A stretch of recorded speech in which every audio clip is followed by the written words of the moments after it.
लीजिए सुनिए सूर्यकांत त्रिपाठी निराला के लिखे उपन्यास काले कारनामे का भाग 20 मेरी यानी समीर गोस्वामी की आवाज में।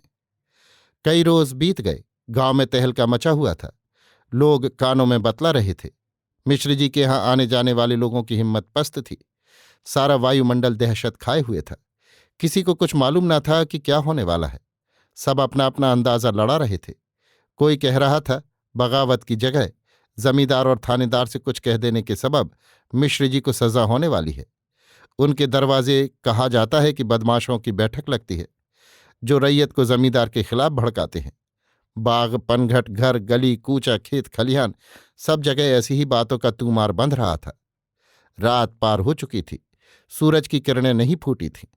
चिड़ियां डालों पर प्रभाती गा रही थीं। इक्की दुक्की औरतें बाहर निकलने लगी थीं। 3 सिपाहियों के साथ थानेदार आए और पहलवान के दरवाजे आवाज लगाई। पहलवान निकले।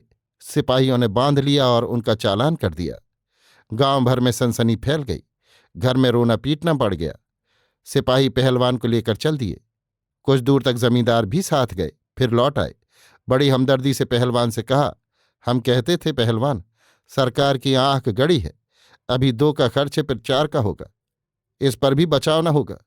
घूम फिरकर जमींदार की ही शरण लेनी पड़ेगी। पहलवान ने कहा, जब तक रोग गले नहीं लगता तब तक वैद्य की बात याद नहीं आती। हम 200 रुपये देने को तैयार हैं। जमींदार ने कहा, चलिए थाने में देखें, अगर थानेदार मान जाए। पहलवान को ढांढस हुआ। जमींदार ने थानेदार से कहा, अगर बंद कर दीजिएगा तो रुपए से हाथ धोना होगा, नहीं तो 200 रुपये देने को कहता है। खोल दीजिए, घर से ले आकर दे जाए। पहलवान को सिपाही ने खोल दिया। कहा, इन्हीं के रहना। पहलवान सिर लटकाए हुए घर गए। 200 रुपये ले आए और जमींदार के हाथ में रख दिए। हिसाब से बंटवारा हो गया। पहलवान अपनी चौपाल में आकर बैठे। अभी आप सुन रहे थे सूर्यकांत त्रिपाठी निराला के लिखे उपन्यास काले कारनामे का भाग 20 मेरी यानी समीर गोस्वामी की आवाज में।